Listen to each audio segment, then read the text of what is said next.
জেলার নাম মুর্শিদাবাদ। মুর্শিদাবাদে গতকালকে অনুষ্ঠিত হলো মুর্শিদাবাদ যুব কংগ্রেসের ডাকে যুব সম্মেলন। স্থান বহরমপুর রবীন্দ্র সদনে। উপস্থিত ছিলেন পশ্চিমবঙ্গ প্রদেশ কংগ্রেসের যুব সভাপতি আজাহার মল্লিক। সভাপতি সম্মানীয় আজাহার মল্লিক সাহেবকে আসন গ্রহণ করার জন্য আমি অনুরোধ করব। আজাহার মল্লিক ওয়েলকাম। আজাহার মল্লিক ওয়েলকাম। সভামঞ্চে একে একে ডেকে নেওয়া হলো সিনিয়র ও যুবদের।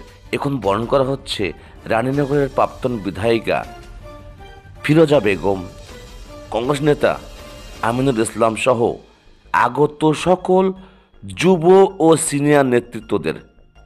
আপনারা সেই ছবি দেখছেন এখন।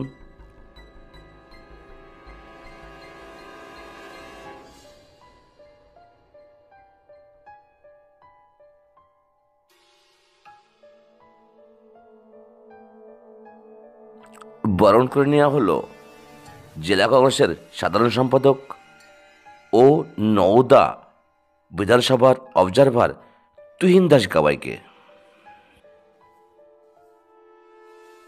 কংগ্রেস প্রেমী, কংগ্রেস নেতৃত্ব, সিনিয়র ও যুবদের প্রত্যেকে এখন বরণ পর্ব চলছে।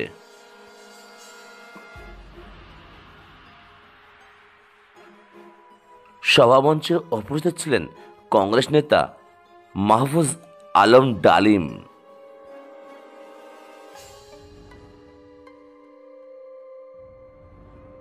যুব কংগ্রেসের এই সম্মেলন মঞ্চের নাম দেওয়া হয়েছিল মনমোহন সিং সভামঞ্চ।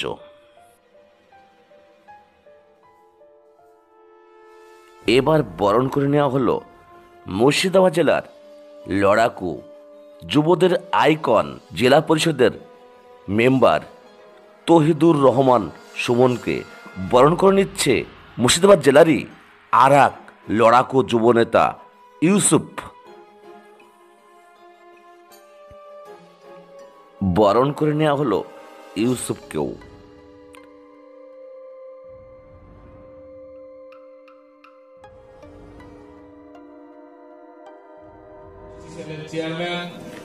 উপস্থিত ছিলেন লড়াকু নেতা, এসটি/এসসি সভাপতি ও বহরমপুর পৌরসভার বিরোধী দলনেতা হিরু হালদার মহাশয়।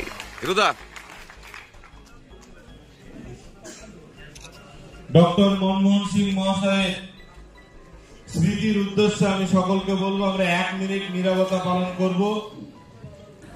ভারতের প্রাক্তন প্রধানমন্ত্রী শ্রী ডক্টর মনমোহন সিংহের আত্মার শান্তির উদ্দেশ্যে 1 মিনিট নীরবতা পালন করা হলো।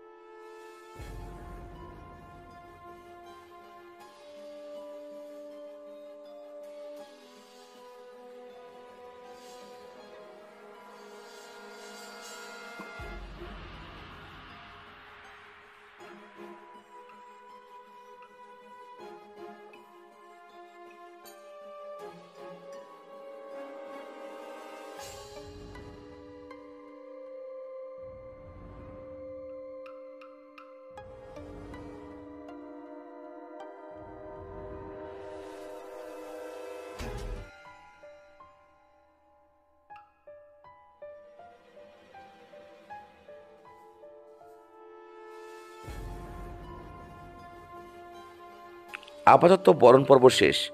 এবার প্রত্যেক যুব নেতাদের ডেকে নেওয়া হলো তাদের কিছু বক্তব্য রাখার জন্য। তাদের বক্তব্যে উঠে এসেছে কংগ্রেসের কর্মকাণ্ডের নানাবিধ গুরুত্বপূর্ণ অবদানের কথা, আর উঠে আসে পশ্চিমবঙ্গের একমাত্র প্রতিবাদী মুখ, তৃণমূলের চোখে চোখ রেখে সব থেকে দুর্নীতির বিরুদ্ধে লড়াকু রাজ্য তথা দেশ এবং মুর্শিদাবাদ জেলার রবিনহুড অধীর চৌধুরীর নাম।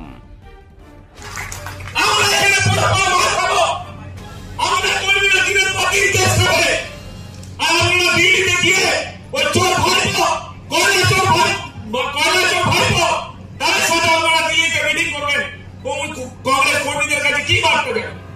যদি মনে করে যে আমি রিমোট কন্ট্রোল দিল্লির হাতে নিয়ে আমি দিল্লি থেকে বাংলা চালাবো, তাহলে এটা কিন্তু তারা ভুল করছে।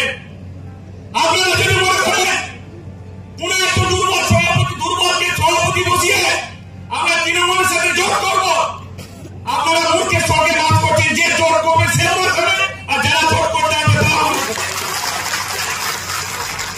ওটা জোটফোর নয়। এই অধীর চৌধুরীর নেতৃত্বে অধীর চৌধুরীকে মুখ্যমন্ত্রী হিসেবে ঘোষণা করে দিলে আজকে অধীর চৌধুরী এই বহরমপুরে 6 মাস হলো উনি হেরেছে, এখনো কেন তাকে রাজ্যসভায় পাঠানো হবে না? কে আছে? এখন অনেক বড় বড় নেতা আমি দেখছি দিল্লিতে যাদের নিজের বুথের লোক নেই, তাদেরকে রাজ্যসভা সন্তান। অধীর চৌধুরী 5 বারের সন্তান। অধীর চৌধুরী এখন কি হচ্ছিলেন? Adhir Chowdhury Sirajuddin member, PSC chairman, প্রাক্তন মন্ত্রী, 9 বছরের প্রদেশ কংগ্রেস সভাপতি। কেন অধীর চৌধুরীকে রাজ্যসভায় সন্তান করা হবে না? আপনার স্ট্যান্ড দেখি দয়া করে যদি তেল মারা দরকার থাকে কলকাতার কিছু নেতাকে কারিয়াতে পাঠিয়ে দিন তেল মারার জন্য। আমরা তেল মারতে আসিনি। আমরা রাহুল গান্ধীকে বলবো এত বড় একটা লোকসভা ইলেকশন হলো, কেন আপনি বাংলা আসেননি? কেন আসেননি? বারবার বলেছিলাম, আমি বারবার বলেছিলাম, কেন আপনি এখন মিডিয়াতে একবার আসেননি? কেন বহরমপুরে আসেননি? কেন মুর্শিদাবাদে আসেননি? আপনাকে উত্তর দিতে হবে। আপনাকে ঘোষণা করতে হবে যে আমি তৃণমূলের সাথে চলবো, তারপর আমাদের ডিসিশন কি ডিসিশন আমরা নিতে পারি সেটা আপনাকে অচিরেই দেখিয়ে দেবো। আর নইলে আপনাকে এই বাংলাতে অধীর চৌধুরীকে সরিয়ে নিয়ে এই পশ্চিমবাংলায় বিধানসভা আগে 10 থেকে 20টা জনসভা করতে হবে। তার খরচা সমস্ত বহন করবে দিল্লি। আমরা এক পয়সা বহন করবো না।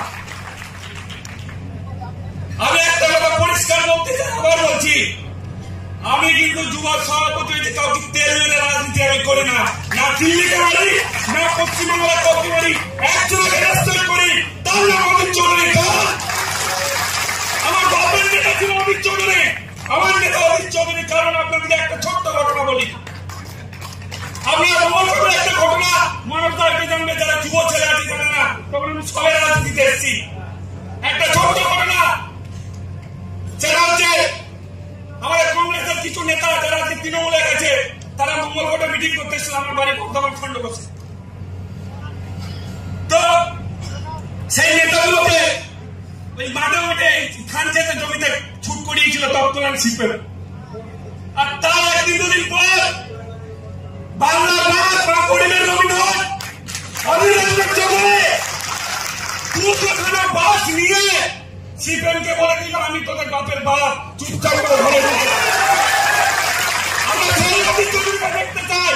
আজকে দাদার উপায় 67-68, আমার বাপের উপায় 67-68। তাই অধীর চৌধুরীকে নিয়ে আমরা যুব কংগ্রেস প্রত্যেক জেলা এবং রাজ্য, আমার যেখানে রাজ্যে প্রোগ্রাম হবে কলকাতায়, অধীর চৌধুরীকে বাদ দিয়ে আজকে একটা প্রোগ্রামে করবো। অধীর চৌধুরীকে তারপর কলকাতায় প্রোগ্রাম হবে, নাহলে যুব কংগ্রেসের রাজ্য যুব কংগ্রেস একটা প্রোগ্রামে যুব কংগ্রেস করবে না, সেটা প্রোগ্রাম বাদ দিয়ে। তারাই তো আজ অনাহারী, যাদের ভোটে এই ক্ষমতা তারাই তো আজ অনাহারী। অথচ শাসকের নেতা মন্ত্রীরা তৈরি করছেন লক্ষ দামি গাড়ি আর বাড়ি। চাইছে সবাই একটু খাবার, চাইছে সবাই একটা কাজ। আর তৃণমূল বিজেপি মিলে এই রাজ্যে তৈরি করছে ধর্মীয় সন্ত্রাসবাদ। তাই দাদা কি বলি, আর আজব কারবার ধান্দাবাজদের হাতে পড়ে দেশের সাথে বাংলায় হাহাকার। তহিদুল রহমান সুমন ভাইয়ের নেতৃত্বে যে যুব সম্মেলন, সেই সম্মেলনের প্রধান অতিথি শুধু বাংলার প্রিয় নেতা নয়,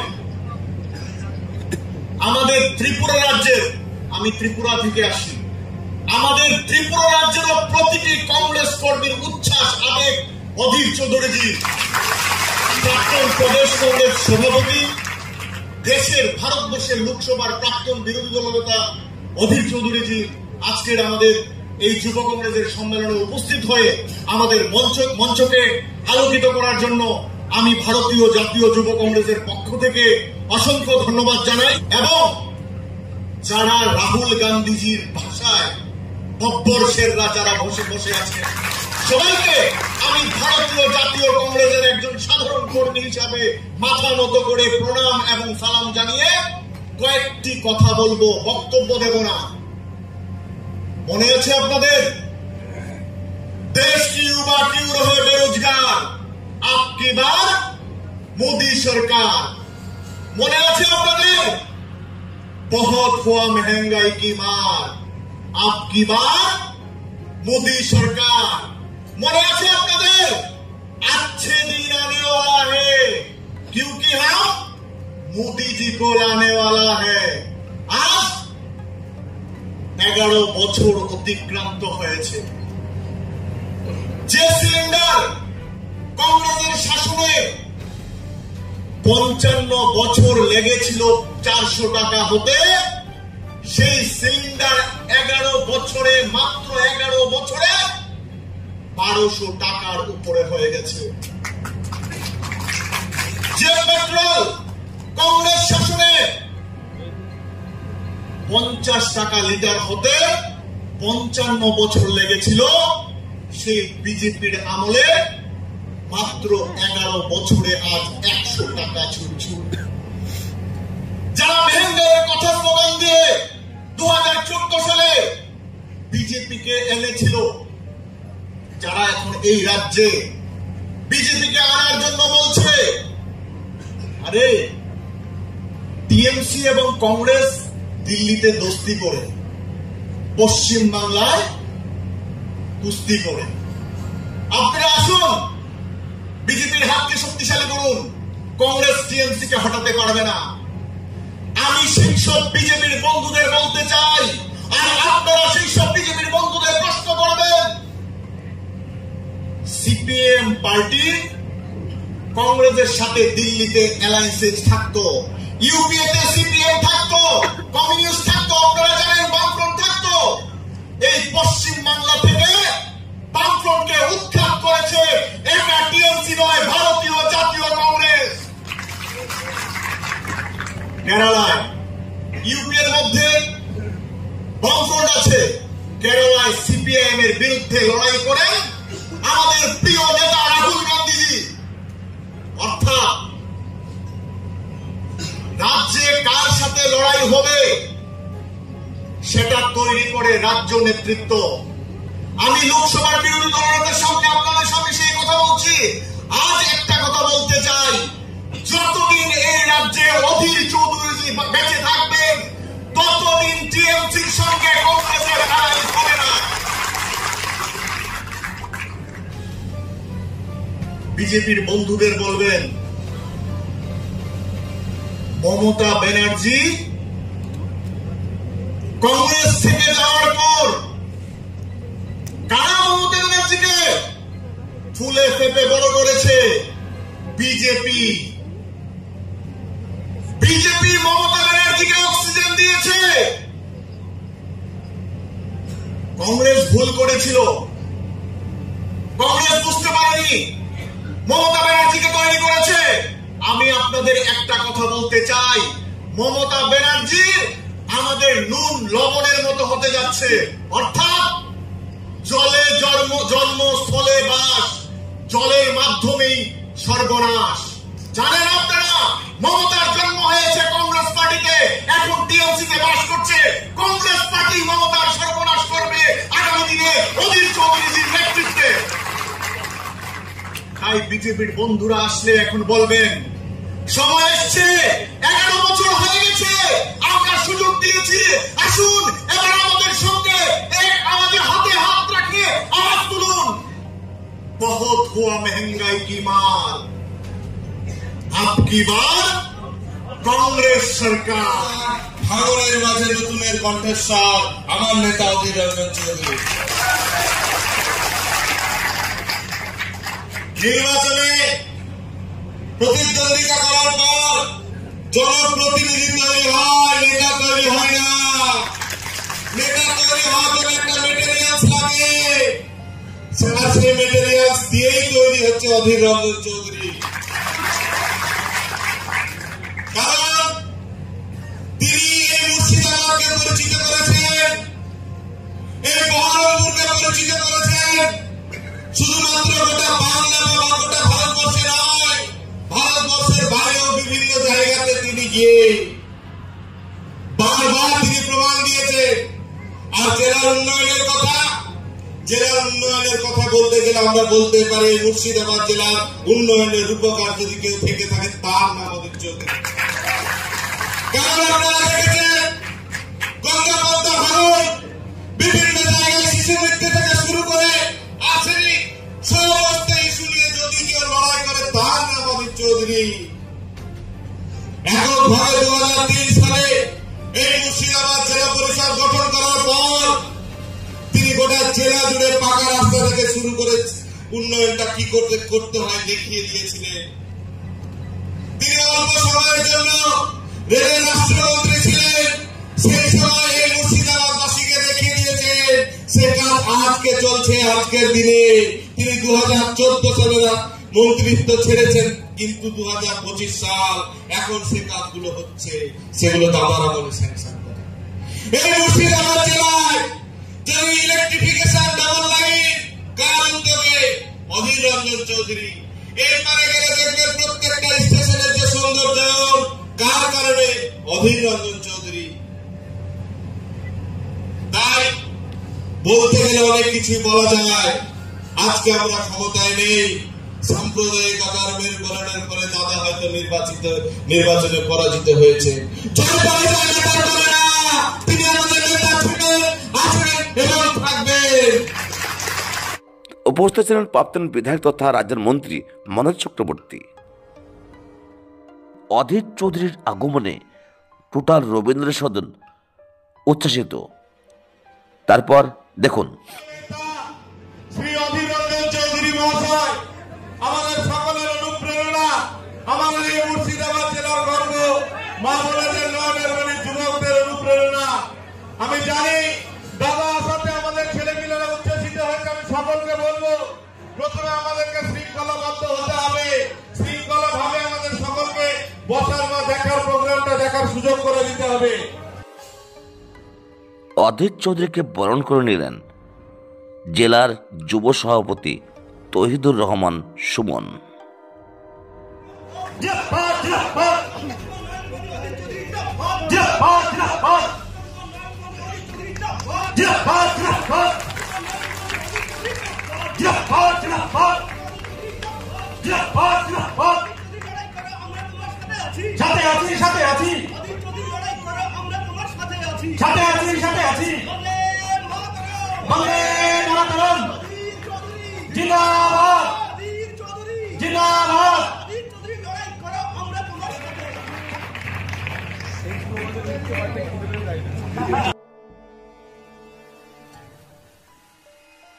শ্রদ্ধা জ্ঞাপন করলেন ভারতের প্রাক্তন প্রধানমন্ত্রী ডক্টর মনমোহন সিংকে।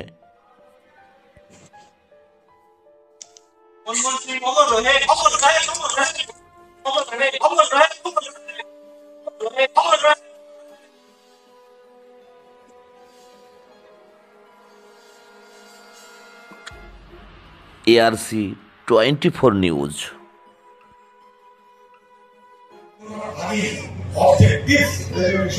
রেখেছিলেন জওহরলাল নেহরু।